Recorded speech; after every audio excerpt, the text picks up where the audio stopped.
नमस्कार दोस्तों, शिक्षा नोट्स के आज के सेशन में आपका बहुत बहुत स्वागत है। आज इस वीडियो में हम करेंगे टॉप 80 ऐसे क्वेश्चंस जो कि आपके आने वाले एग्जाम्स में बहुत फ़ायदेमंद रहेंगे। तो चलिए शुरू करते हैं। पहला प्रश्न है, टाइफाइड रोग से शरीर का कौन सा अंग प्रभावित होता है? तो टाइफाइड से कौन सा अंग प्रभावित होता है? तो ऑप्शन बी यहाँ बिल्कुल करेक्ट आंसर है। ऑप्शन बी है आंत। देखते हैं अगला प्रश्न। अगला प्रश्न है, प्रसिद्ध कृति मधुशाला के रचयिता कौन है? तो मधुशाला के रचयिता यहाँ पूछे गए हैं और इसका सही उत्तर होगा ऑप्शन सी बिल्कुल करेक्ट आंसर है, हरिवंश राय बच्चन। अगला प्रश्न है, दाभोल विद्युत परियोजना भारत के किस राज्य में स्थित है? तो यह विद्युत परियोजना है महाराष्ट्र में। ऑप्शन नंबर बी जो है वो बिल्कुल करेक्ट आंसर है। अगला प्रश्न है, मार्टिन लूथर किंग ने किस आंदोलन का नेतृत्व किया? तो इन्होंने रंगभेदी विरोधी आंदोलन का नेतृत्व किया। यहाँ ऑप्शन ए बिल्कुल करेक्ट आंसर है। अगला प्रश्न है, जिप्सम का रासायनिक नाम क्या है? तो जिप्सम का रासायनिक नाम क्या है? इसका नाम है कैल्शियम सल्फेट। ऑप्शन सी जो है यहाँ पर बिल्कुल करेक्ट आंसर है। देखते हैं अगला प्रश्न। अगला प्रश्न है, शरीर की सबसे सूक्ष्मतम सबसे छोटी इकाई क्या होती है? तो हमारे शरीर की सबसे छोटी इकाई होती है कोशिका। ऑप्शन ए जो है वो बिल्कुल राइट आंसर है। अगला प्रश्न है, शरीर में किसकी अधिकता के कारण दिल का दौरा यानी हार्ट अटैक पड़ता है? तो हार्ट अटैक हमें किसकी अधिकता के कारण आता है? वो होता है कोलेस्ट्रॉल। ऑप्शन सी जो है यहाँ पर बिल्कुल करेक्ट आंसर है। देखते हैं अगला प्रश्न। अगला प्रश्न है, विश्व का सबसे विशालतम रेगिस्तान कौन सा है? तो सबसे विशालतम रेगिस्तान है विश्व का सहारा रेगिस्तान। ऑप्शन सी जो है वो बिल्कुल करेक्ट आंसर है। अगला प्रश्न है, मध्य रात्रि का सूर्य कहाँ की एक भौगोलिक परिघटना है? तो इस क्वेश्चन का सब सही उत्तर है ऑप्शन बी, संपूर्ण आर्कटिक वृत्त। देखते हैं अगला प्रश्न। अगला प्रश्न है, प्रोटेस्टेंट आंदोलन की शुरुआत किसके द्वारा की गई? तो इस आंदोलन की शुरुआत की गई मार्टिन लूथर के द्वारा। तो ऑप्शन डी जो है यहाँ पर बिल्कुल करेक्ट आंसर है। अगला प्रश्न देखते हैं। अगला प्रश्न है, हवा में ध्वनि की चाल लगभग कितनी होती है? तो ध्वनि की चाल हवा में कितनी होती है? तो इसका सही उत्तर होगा ऑप्शन नंबर बी, 760 मील प्रति घंटा। बढ़ते हैं अगले प्रश्न की ओर। अगला प्रश्न है, चलचित्र यानी फिल्म बनाने वाले प्रथम भारतीय कौन थे? तो फिल्म बनाने वाले पहले भारतीय का नाम था दादा साहेब फाल्के। ऑप्शन सी जो है यहाँ पर बिल्कुल सही उत्तर है। अगला प्रश्न है, राष्ट्रीय गीत वंदे मातरम किस पुस्तक में संकलित है? तो वंदे मातरम किस पुस्तक में संकलित है? वो है ऑप्शन नंबर बी, आनंद मठ पुस्तक में। तो ऑप्शन बी जो है इसका करेक्ट आंसर होगा।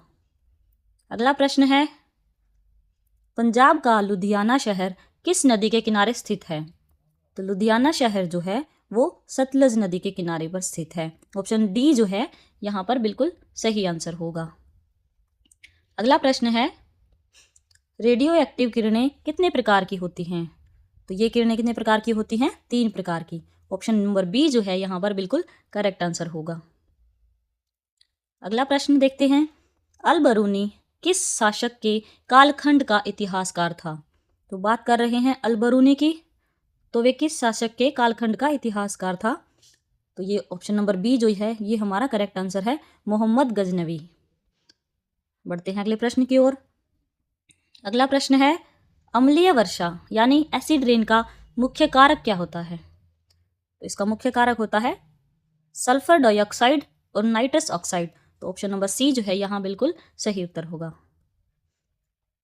अगला प्रश्न है, भारतीय संविधान में किसी पद से हटाने के लिए कोई विशिष्ट विधि प्रदान नहीं की गई है? तो इसका सही उत्तर होगा राज्यपाल को। ऑप्शन सी जो है यहाँ बिल्कुल करेक्ट आंसर होगा।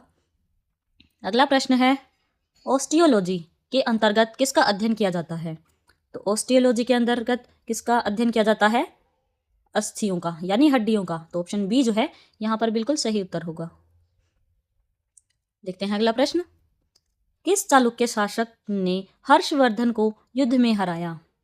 तो हर्षवर्धन को युद्ध में हराने वाला चालुक्य शासक था पुलकेशिन द्वितीय। ऑप्शन नंबर बी जो है यहाँ बिल्कुल सही उत्तर होगा। अगला प्रश्न है, अंडमान निकोबार की राजधानी पोर्ट ब्लेयर कहाँ स्थित है? तो पोर्ट ब्लेयर कहाँ स्थित है? दक्षिण अंडमान में। ऑप्शन सी जो है बिल्कुल सही उत्तर होगा। अगला प्रश्न, उरी पनबिजली परियोजना भारत के किस राज्य या केंद्र शासित प्रदेश में है? तो यह बिजली परियोजना है जम्मू एवं कश्मीर में। ऑप्शन ए जो है बिल्कुल सही उत्तर होगा। अगला प्रश्न है, भारत में वर्तमान मुद्रा प्रणाली किस वर्ष जारी की गई थी? तो ये मुद्रा प्रणाली लगभग 1957 में जारी की गई थी। ऑप्शन सी जो है बिल्कुल सही आंसर होगा इसका। देखते हैं अगला प्रश्न, 1938 में भारत विद्या भवन की स्थापना के.एम. मुंशी ने किसकी प्रेरणा से की थी? तो इसकी स्थापना इन्होंने महात्मा गांधी की प्रेरणा से की थी। ऑप्शन नंबर बी जो है यहाँ पर बिल्कुल सही उत्तर होगा। अगला प्रश्न है, मुखबरात किस देश की गुप्तचर संस्था है? तो जो मुखबरात है वो किस देश की गुप्तचर संस्था है? वो है मिस्र की। ऑप्शन सी जो है यहाँ बिल्कुल सही उत्तर है। अगला प्रश्न है, निम्नलिखित में से कौन सी नदियाँ पश्चिम की ओर बहती हैं? तो बताइए पश्चिम की ओर बहने वाली कौन सी नदियाँ हैं? इसका सही उत्तर होगा नर्मदा और ताप्ती। तो ऑप्शन नंबर सी जो है वो बिल्कुल सही उत्तर है। अगला प्रश्न है, नादिर शाह ने भारत पर किस वर्ष आक्रमण किया? तो नादिर शाह ने भारत पर आक्रमण कब किया? तो ये किया था 1739 में। ऑप्शन नंबर बी जो है यहाँ पर बिल्कुल सही उत्तर होगा। अगला प्रश्न है, राज्यसभा के सदस्यों का चुनाव किसके द्वारा किया जाता है? तो ऐसा व्यक्ति कौन है जो इसके द्वारा राज्यसभा के सदस्यों का चुनाव किया जाता है? तो ऑप्शन नंबर बी जो है यहाँ पर करेक्ट आंसर है, राज्य विधानसभाओं के चुने गए सदस्यों द्वारा। बढ़ते हैं अगले प्रश्न की ओर। अगला प्रश्न है, प्रथम विश्व युद्ध की अवधि में स्वशासन आंदोलन किसके द्वारा आरंभ किया गया? तो ये आंदोलन किसके द्वारा आरंभ किया गया था? तो ये किया गया था श्रीमती एनी बेसेंट एवं तिलक। तो ऑप्शन नंबर डी जो है यहाँ बिल्कुल सही उत्तर होगा। अगला प्रश्न है, गांधी जी ने दीनबंधु की उपाधि किसे प्रदान की थी?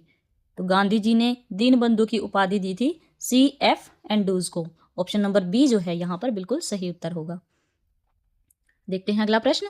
अगला प्रश्न है, 1919 में जलियांवाला बाग हत्याकांड के विरोध में किसने नाइटहुड की उपाधि लौटा दी थी? तो ये उपाधि लौटाने वाले कौन थे? ये थे रविंद्रनाथ टैगोर। तो ऑप्शन नंबर ए जो है यहाँ पर वो बिल्कुल करेक्ट आंसर होगा। अगला प्रश्न है, रेफ्रिजरेटर में किस गैस का प्रयोग किया जाता है? तो रेफ्रिजरेटर में किस गैस का उपयोग किया जाता है? तो वो है फ्रेयॉन। ऑप्शन नंबर बी जो है यहाँ पर वो बिल्कुल सही उत्तर है। अगला प्रश्न है, चाबी वाली घड़ी की कमानी यानी स्प्रिंग में ऊर्जा किस रूप में संचित रहती है? तो ऊर्जा किस रूप में संचित रहती है इसमें? तो वो होती है स्थितिज ऊर्जा। ऑप्शन बी जो है यहाँ पर बिल्कुल सही उत्तर होगा। देखते हैं अगला प्रश्न, चालुक्य शासक पुलकेशिन द्वितीय किसके द्वारा युद्ध में पराजित हुआ? तो पुलकेशिन द्वितीय किसके द्वारा पराजित हुए थे? तो वो हुए थे नरसिंह वर्मन के द्वारा। तो ऑप्शन सी जो है वो हमारा यहाँ पर राइट आंसर है। अगला प्रश्न है, ग्राम पंचायत चुनाव कराने का निर्णय किसके द्वारा लिया जाता है? तो ये निर्णय किसके द्वारा लिया जाता है? ये लिया जाता है राज्य सरकार के द्वारा। तो ऑप्शन नंबर बी जो है यहाँ पर बिल्कुल सही उत्तर है। अगला प्रश्न है, किस देश का संविधान अलिखित है? तो ऐसा कौन सा देश है जिसका संविधान लिखित नहीं है, अलिखित है? तो वो है ब्रिटेन। ऑप्शन ए नंबर जो है वो बिल्कुल राइट आंसर है। अगला प्रश्न है, देव समाज की संस्थापक कौन है? तो देव समाज के संस्थापक हैं Shri Dharalu Naidu. Option number B जो है यहाँ पर बिल्कुल सही उत्तर है। देखते हैं अगला प्रश्न। अगला प्रश्न है, स्विट्जरलैंड में किस प्रकार की नागरिकता दी जाती है? तो स्विट्जरलैंड में किस प्रकार की नागरिकता दी जाती है? तो उसे कहते हैं दोहरी नागरिकता। ऑप्शन नंबर सी जो है वो बिल्कुल सही आंसर होगा। अगला प्रश्न है, रहीम किस मुगल शासक के दरबार में प्रसिद्ध कवि थे? तो किस मुगल शासक के दरबार के प्रसिद्ध कवि थे रहीम? तो वो थे अकबर के। ऑप्शन नंबर बी जो है यहाँ पर बिल्कुल करेक्ट आंसर होगा। देखते हैं अगला प्रश्न। अगला प्रश्न है मोंटेग्यू चेम्सफोर्ड सुधार किस वर्ष हुआ था? तो ये सुधार हुआ था 1939 ईस्वी में। ऑप्शन नंबर सी जो है यहाँ बिल्कुल सही उत्तर है। अगला प्रश्न है high altitude research laboratory Bharat में कहाँ स्थित है?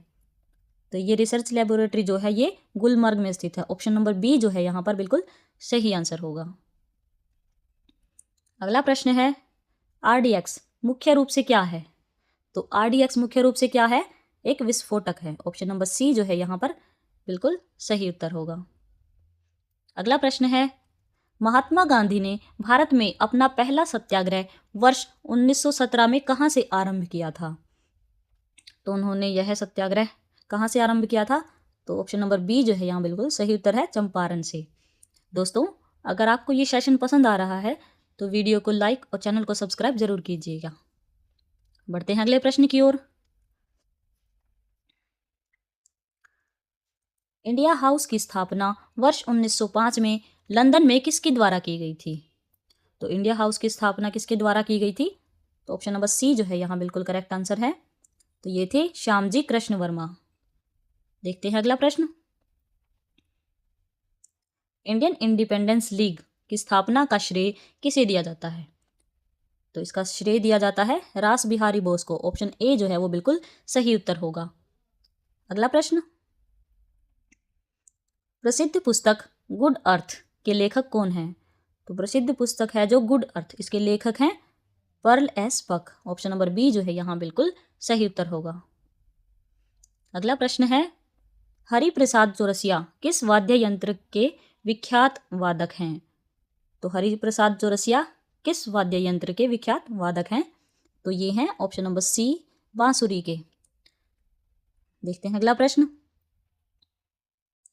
ऐतिहासिक गांधी इरविन समझौता किस तिथि को हस्ताक्षरित हुआ था? तो ये समझौता हुआ था 5 मार्च 1931 को। ऑप्शन नंबर बी जो है यहाँ बिल्कुल सही उत्तर होगा। अगला प्रश्न है जब सूर्य पृथ्वी से अधिकतम दूरी पर होता है तो इस खगोलीय घटना को क्या कहा जाता है? तो बताइए, इस खगोलीय घटना को हम क्या बोलेंगे जब सूर्य पृथ्वी से अधिकतम दूरी पर होता है? तो इसे हम बोलेंगे अपसोर। ऑप्शन नंबर बी जो है यहाँ पर बिल्कुल सही उत्तर होगा। देखते हैं अगला प्रश्न। अगला प्रश्न है हेलीविड का भव्य मंदिर किन शासकों द्वारा स्थापित किया गया था? तो ये मंदिर किन शासकों द्वारा स्थापित किया गया था? तो वो थे होयसालाओं द्वारा। ऑप्शन नंबर सी जो है यहाँ पर बिल्कुल सही उत्तर होगा। अगला प्रश्न है भारतीय संविधान की प्रारूप समिति यानी ड्राफ्टिंग कमेटी जो है उसके अध्यक्ष कौन थे? तो इसके अध्यक्ष थे doctor BR Ambedkar. Option B जो है यहाँ बिल्कुल राइट आंसर होगा। अगला प्रश्न है भारत एवं पाकिस्तान के बीच प्रसिद्ध ताशकंद समझौता कब हस्ताक्षरित हुआ था? तो ये ताशकंद समझौता जो था, जो भारत और पाकिस्तान के बीच हुआ, वो कब हुआ? तो वो हुआ था 10 जनवरी 1966 को। तो ऑप्शन नंबर ए जो है यहाँ पर वो बिल्कुल राइट आंसर होगा। देखते हैं अगला प्रश्न। अगला प्रश्न है मुगल सम्राट अकबर ने दीन ए इलाही धर्म की स्थापना किस वर्ष की थी? तो इस धर्म की स्थापना अकबर ने की थी 1582 ईस्वी में। ऑप्शन सी जो है वो बिल्कुल राइट आंसर है। अगला प्रश्न है भारत की प्रथम मिसाइल बोट का क्या नाम है? तो भारत की पहली मिसाइल बोट जो है उसका नाम क्या है? उसका नाम है IN विक्रांत। तो ऑप्शन ए जो है यहाँ पर बिल्कुल सही उत्तर है। अगला प्रश्न है भारत का अधिकांश व्यापार किस मार्ग के माध्यम से होता है? तो बताइए, भारत का ज़्यादातर व्यापार किस मार्ग के माध्यम से होता है? तो ये होता है हमारा समुद्री मार्ग से। ऑप्शन सी जो है यहाँ बिल्कुल सही उत्तर है। बढ़ते हैं अगले प्रश्न की ओर। अगला प्रश्न देखते हैं महात्मा गांधी के राजनीतिक गुरु कौन थे? महात्मा गांधी के राजनीतिक गुरु बताइए। तो वो थे GK Gokhale. Option number B जो है यहाँ बिल्कुल सही उत्तर है। अगला प्रश्न है डॉक्टर MS सुब्बालक्ष्मी का संबंध किस क्षेत्र से है? तो बताइए इनका संबंध जो है वो किस क्षेत्र से है? तो इनका संबंध है संगीत क्षेत्र से। ऑप्शन ए जो है यहाँ बिल्कुल सही उत्तर है। अगला प्रश्न है, भारत के दार्शनिक राष्ट्रपति कौन थे? तो भारत के दार्शनिक राष्ट्रपति थे doctor S Radhakrishnan. Option number C जो है वो यहाँ पर बिल्कुल सही उत्तर होगा। अगला प्रश्न है, लोकसभा का सत्र कम से कम एक वर्ष में कितनी बार होना आवश्यक है? तो बताइए, लोकसभा का सत्र कम से कम एक साल में कितनी बार होना जरूरी है? तो वो होता है 2 बार। ऑप्शन डी जो है वो बिल्कुल सही उत्तर है। अगला प्रश्न है, कंप्यूटर की शब्दावली में रैम का अर्थ क्या होता है? तो बताइए, रैम की फुल फॉर्म क्या होती है, या फिर रैम का क्या अर्थ होता है? तो रैम का अर्थ होता है ऑप्शन ए जो है रैंडम एक्सेस मेमोरी, वो है बिल्कुल सही उत्तर है। अगला प्रश्न है, अकबर द्वारा 1575 में बनवाया गया इबादत खाना कहाँ स्थित है? तो बताइए, इबादत खाना कहाँ स्थित है जो अकबर के द्वारा बनाया गया था? तो वो है फतेहपुर सीकरी में। ऑप्शन नंबर बी जो है यहाँ बिल्कुल सही उत्तर है। देखते हैं अगला प्रश्न। अगला प्रश्न है, हीमोग्लोबिन और क्रोमेटिन के निर्माण के लिए कौन सा खनिज लवण आवश्यक है? तो हीमोग्लोबिन और क्रोमेटिन के निर्माण के लिए लोह आयरन है जो वो आवश्यक है। ऑप्शन नंबर सी जो है यहाँ बिल्कुल सही उत्तर है। अगला प्रश्न है, रास तनूरा तेल रिफाइनरी किस देश में स्थित है? तो ये रिफाइनरी जो है वो कौन से देश में स्थित है? तो वो है Saudi Arab. Option number A जो है हमारा वो बिल्कुल सही उत्तर होगा। देखते हैं अगला प्रश्न। अगला प्रश्न है, ईसा मसीह का जन्म कहाँ हुआ था? तो ईसा मसीह का जन्म हुआ था बेथलेहम। ऑप्शन नंबर बी जो है यहाँ बिल्कुल सही उत्तर है। अगला प्रश्न है, अंग्रेजों का सबसे पहला संघर्ष किस मुगल सम्राट के साथ हुआ था? तो अंग्रेजों का सबसे पहला संघर्ष जो था वो हुआ था औरंगजेब के साथ। ऑप्शन नंबर सी जो है यहाँ बिल्कुल सही उत्तर है। अगला प्रश्न है, बंग भंग आंदोलन जो 1905 में हुआ था उसका मुख्य कारण क्या था? तो इस आंदोलन का मुख्य कारण बताइए। तो इसका मुख्य कारण था हिंदू मुस्लिम अलगाव और बंगाल का विभाजन। ऑप्शन नंबर डी जो है यहाँ बिल्कुल सही उत्तर होगा। देखते हैं अगला प्रश्न। अगला प्रश्न है, लोहगढ़ किला का निर्माण किसके द्वारा किया गया? तो ये किला किसके द्वारा बनाया गया? तो ये बनवाया था गुरु गोविंद सिंह के द्वारा। ऑप्शन नंबर ए जो है वो हमारा बिल्कुल सही उत्तर है। अगला प्रश्न है, इल्बर्ट बिल विवाद का संबंध निम्नलिखित में से किससे है? तो इसका संबंध किससे है? इनका संबंध है लॉर्ड रिपन से। ऑप्शन बी जो है हमारा बिल्कुल सही उत्तर होगा। अगला प्रश्न है, संविधान के अनुसार लोकसभा के स्पीकर को पद से कैसे हटाया जा सकता है?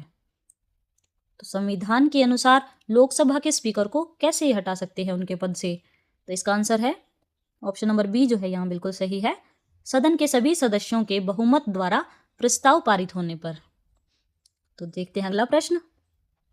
अगला प्रश्न है, भारत का राष्ट्रीय गान जन गण मन पहली बार कब और कहाँ गाया गया था?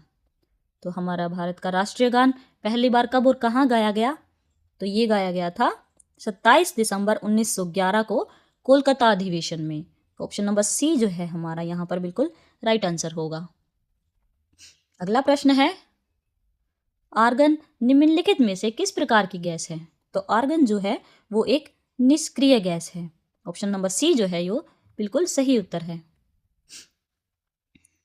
अगला प्रश्न है, प्रेशर कुकर में भोजन जल्दी क्यों पक जाता है? तो बताइए, प्रेशर कुकर में भोजन जल्दी क्यों पक जाता है? तो इसका कारण है पानी का क्वथनांक यानी बॉइलिंग पॉइंट जो है वो ज़्यादा होता है। तो ऑप्शन नंबर ए जो है वो बिल्कुल करेक्ट आंसर है। ऑप्शन नंबर 73 हमारा अगला प्रश्न है। तो प्रश्न है, ऐतिहासिक शिमला सम्मेलन किस तिथि को आयोजित हुआ? तो शिमला सम्मेलन जो है वो कब आयोजित हुआ? तो ये हुआ था 25 जून 1945 को। ऑप्शन बी जो है यहाँ पर बिल्कुल सही उत्तर है। देखते हैं अगला प्रश्न। अगला प्रश्न है, विंस्टन चर्चिल ने महात्मा गांधी को किस उपाधि या फिर संज्ञा से संबोधित किया था? तो उन्होंने महात्मा गांधी को कौन सी उपाधि दी थी? अर्धनग्न फकीर। ऑप्शन सी जो है यहाँ बिल्कुल करेक्ट आंसर है। देखते हैं अगला प्रश्न। अगला प्रश्न है छत्रपति शिवाजी महाराज के संरक्षक कौन थे? तो छत्रपति शिवाजी महाराज के संरक्षक थे दादाजी कोंडदेव। ऑप्शन बी जो है यहाँ बिल्कुल सही उत्तर है। देखते हैं अगला प्रश्न। अगला प्रश्न है भारत का राष्ट्रीय फूल कौन सा है? तो ये क्वेश्चन तो सभी को आता होगा, तो चलिए जवाब दीजिए। भारत का राष्ट्रीय फूल कौन सा है? तो वो है ऑप्शन नंबर बी, बिल्कुल सही उत्तर है कमल। अगला प्रश्न है भारत छोड़ो प्रस्ताव का आलेख किसके द्वारा बनवाया गया था? तो इस प्रस्ताव का आलेख जो बनवाया गया था वो बनवाया गया था मौलाना अबुल कलाम आजाद के द्वारा। ऑप्शन नंबर बी जो है यहाँ हमारा बिल्कुल सही उत्तर होगा। अगला प्रश्न है रॉकेट व जेट इंजन न्यूटन के किस नियम के सिद्धांत पर कार्य करते हैं? तो रॉकेट व जेट इंजन न्यूटन के कौन से नियम के सिद्धांत पर कार्य करते हैं? तो वो करते हैं तृतीय नियम, जो कि क्रिया प्रतिक्रिया है। ऑप्शन सी जो है हमारा बिल्कुल सही उत्तर है। अगला प्रश्न है भारत में आधुनिक उद्योग धंधों का प्रादुर्भाव शुरुआत किस सदी में हुआ था? तो ये हुआ था हमारा 18वीं सदी में। ऑप्शन नंबर बी जो है यहाँ पर बिल्कुल सही उत्तर है। चलिए देखते हैं अगला और अंतिम प्रश्न है। जो प्रश्न है प्रथम राष्ट्रमंडल खेल यानी कॉमनवेल्थ गेम्स जो हैं 1930 में कहाँ आयोजित हुए थे? तो ये गेम्स जो हैं ये हुए थे हैमिल्टन शहर कनाडा में। तो ऑप्शन नंबर बी जो है यहाँ हमारा बिल्कुल सही उत्तर है। तो दोस्तों आज की वीडियो में सिर्फ इतना ही। मिलेंगे अगले वीडियो में कुछ और भी अच्छी प्रश्नों के साथ। तो तब तक अगर वीडियो हमारी पसंद आई आपको तो वीडियो को लाइक और चैनल को सब्सक्राइब ज़रूर करें और हमारे चैनल के साथ जुड़े रहें। Thank you.